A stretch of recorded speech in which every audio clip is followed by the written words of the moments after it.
Release हो। पूरी दुनिया आरती के लिए लड़ रहा था, आप आरती के मायके के लिए लड़ाई लड़ रहे थे। हम सच्चाई के लिए लड़ाई लड़ रहे थे। कोई व्यक्ति विशेष में हमारी कोई अभिरुचि नहीं है। मुझे लगा कि नैतिकता यही कहता है कि माँ बाप को अपने निजी स्वार्थों के लिए यदि कोई व्यक्ति बलि का बकरा बना रहा था तो उसको बचाने की जो दायित्व हमने लिया था वो इसी वजह से मैं उन लोगों का लड़ाई लड़ रहा था।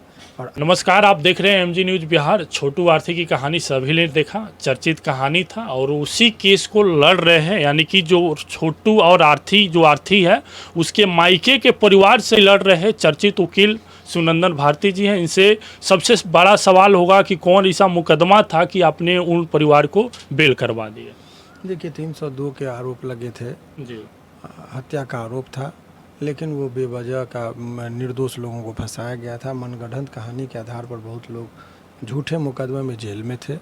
इस चीज़ को हम लोगों ने बेल के लिए जो प्रयास किया था, 3 महीना पहले ही माननीय उच्च न्यायालय ने निर्देश दिया था कि ट्रायल यदि 3 महीना में कंप्लीट नहीं होगी तो बहुत लंबे दिनों तक इनको जेल में नहीं रखा जाएगा और इनको छोड़ दिया जाएगा। उसी आदेश के पालन में ये जेल से ये लोग सभी लोग बाहर निकल गए। कौन कौन थे छोटू आरती की कहानी में? आरती के परिवार से कौन थे? उसके जीजू, उसके पिताजी, ये उसके आप भाई? लोगों को खबर के मुताबिक तो आपको सभी लोगों को मालूम है कि किन किन को आरोप बनाया गया था। जी। लेकिन इसमें मुख्य रूप से आरती के द्वारा जो केस किया गया था उसमें मुख्य रूप से आरोपी बनाए गए थे आरती अपने पिता को, अपने भाभी को, अपने भाई को, बहनोई को और कुछ ग्रामीणों को बनाया गया था आरोपी। लेकिन वो न्यायालय ने रहम करते हुए 3 महीना में जब बताया था कि ट्रायल कंप्लीट नहीं होगा चार्ज फ्रेम के बाद, तो ये लोग को छोड़ा जाएगा और आज ये लोग रिलीज हो। पूरी दुनिया आरती के लिए लड़ रहा था, आप आरती के मायके के लिए लड़ाई लड़ रहे थे। हम सच्चाई के लिए लड़ाई लड़ रहे थे। कोई व्यक्ति विशेष में हमारी कोई अभिरुचि नहीं है। मुझे लगा कि नैतिकता यही कहता है कि माँ बाप को अपने निजी स्वार्थों के लिए यदि कोई व्यक्ति बलि का बकरा बना रहा था तो उसको बचाने की जो दायित्व हमने लिया था वो इसी वजह से मैं उन लोगों का लड़ाई लड़ रहा था। और आप लोग जो करें कि पूरी दुनिया ये कहना सरासर गलत है, मेरी सहमति इसमें नहीं है। 2-3% लोग शुरुआती दौर में जो उन्मादी तबके के लोग थे, उन लोगों ने प्यार मोहब्बत का वो जो ड्रामा की सिंपैथी उसके साथ थे। लेकिन उनका जब असली रूप लोगों के सामने आया और 6 महीने के अंदर में डांस करता हुआ भी वीडियो वायरल हुआ, शादी कर ली, तो लोगों को लगा कि वो गुमराह कर रही थी। और वो बात जो है जब लोगों को समझ में आया तो लोग भी वो उनके ही समर्थक, जैसे शुरुआती नाम लेकर मैं कह रहा हूँ, शुरुआती दौर में बीना मानवी जी बहुत सपोर्ट की, लेकिन जब उनको हकीकत एहसास हुआ तो उन्होंने भी कहा कि गलत है। तो सच को सच और गलत को गलत करने का मुद्दा आप लोग भी रखिए। ये कह देना कि लोग समर्थन कर रहे थे, ये गलत है। और जब सभी लोगों ने जब बारीकी से चीज़ों को देखा, बीना मानवी जी बहुत नज़दीक से उन चीज़ों का अवलोकन किया, उससे बात कर रही थी, और वो भी यदि उनको भी ये कहना पड़े कि वो लड़की गलत है, हवस का टर्म यूज किया, मैं नहीं कर रहा हूँ, उन्होंने जो कहा था, तो ये सब आप समझ सकते हैं कि क्या मामला है। आरती चिल्ला चिल्ला कर बोलती थी कि कहीं ना कहीं मेरे परिवार, मेरे जीजा के लोग छोटू की हत्या किए, उसके बावजूद भी आप बेल दिलवा दिए। आखिर ये कैसे जादू कर दिया? जादू नहीं है ये कहना, जादू कि मैं बेल दिया। देखिए कोई भी वकील साहब होते हैं इसमें, इस तरह के केस में अनेकों लोग, कोई ज़रूरी है कि हर केस में हम ही होते हैं। अनेकों 26,000 एडवोकेट हैं हाई कोर्ट में लगभग अंदाज में बता रहा हूँ। सभी लोगों का अपना अपना कलेंट होता है, अपने कलेंट को बेल करवाते हैं। मेरे पास ये केस आया था, मैं अपनी संवेदनशीलता के साथ इसको लड़ा, और लड़ा केवल कोर्ट में नहीं, सामाजिक पहलू में भी, चूँकि समाज में एक माहौल ख़राब हो रहा था, तो एक जिम्मेदार नागरिक होने के नाते आप लोगों के समक्ष रूबरू होता रहा, और एक वकील होने के नाते कोर्ट में अपना फाइल पर काम करता रहा। तो दोनों तरह से मैं लड़ाई लड़ा, और ये कह देना कि बहुत सफलता वो बात नहीं। अभी फ़िलहाल बेल मिला है, ट्रायल में अभी हमको और मेहनत करना है, और इन लोगों को जो निर्दोष हैं, इन लोगों को अंतिम दम तक हम साथ देंगे और बचाएंगे। ये सामाजिक तौर पे कहीं ना कहीं लड़ाई लड़े आरती के मायके के लिए आप? बिल्कुल, क्योंकि उनके यहाँ जिस तरीके से साजिश करके पूरे परिवार को ही विध्वंस करने की जो साजिश रची गई थी, उस साजिश को नाकाम करना मेरा कर्तव्य था, और वो हो गया। अच्छा, आरती इसमें दोषी आपको नहीं देखी? आरती जिस तरह से आज वीडियो बना रही है, खुशी माहौल से जी रही है। वीडियो बनाना हर आदमी का व्यक्तिगत है, आप बनाइए, लेकिन ये झूठ बोलकर, फरेब रचकर आप अपने माँ बाप, भाई बहन, बहनोई और क्रूरता के साथ मुस्कुराना, वो पीड़ादायक है। देखिए ये बहुत लोग करते हैं, ये नेचुरल भी हो सकता है कि प्यार किए, लेकिन प्यार के यार में यदि आप अपने ही परिवार के लोगों को बलि दे के चाह रहे कि हम मुस्कुराए, तो ये थोड़ा पीड़ादायक, ये क्रूरता है।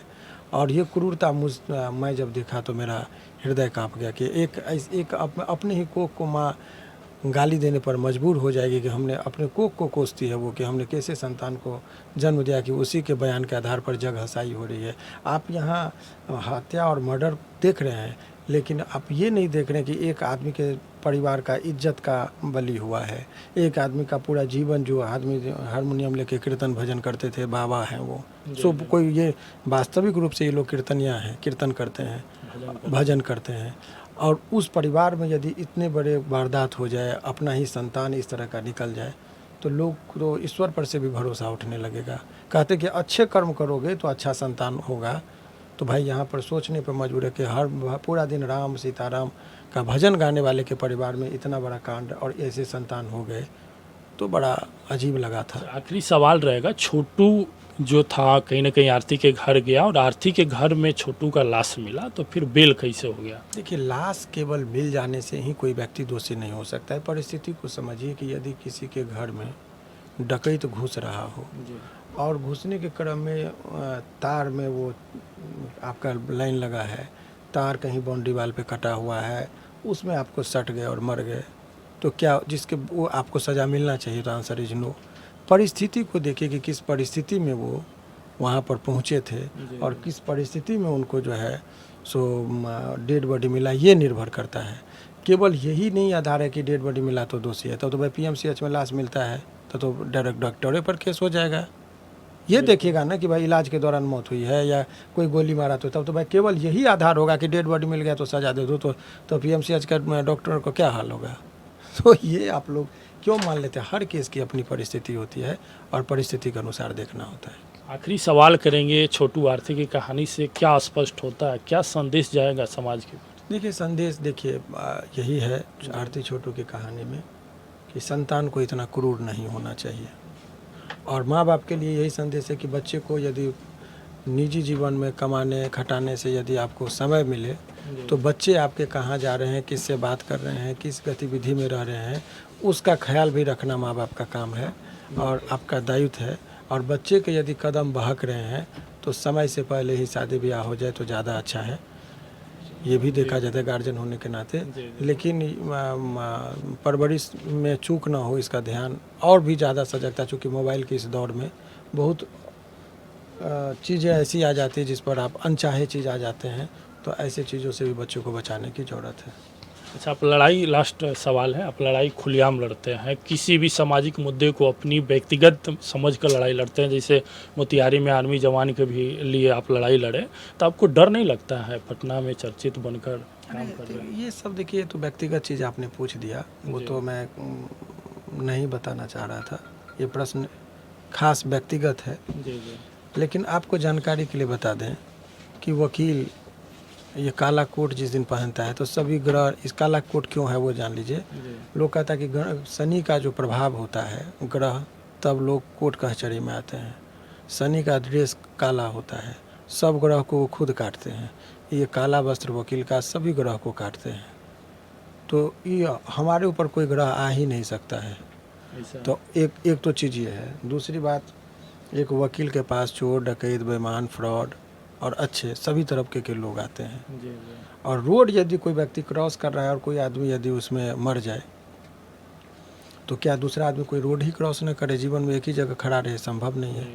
तो हर जगह आप मीडिया में हैं, माइक लेके चलते हैं, आप सत्य को दिखाते हैं, तो बहुत सारे लोग शत्रु आपके हैं। तो क्या आप अपना काम छोड़ दीजिएगा?